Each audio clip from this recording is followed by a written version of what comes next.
Neki dan sam imao slučaj da jednom od naših gradova, nije bitno gdje, majka hoće po svaku cijenu da joj sin skrati bradu.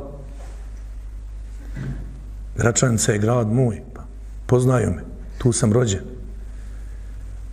Šeć dijete skrati bradu, ja kažem, u ime Allaha skrati bradu. Radi Allaha, da se približiš Allahu, kako? Pa da ta mama bude zadovoljna s tobom.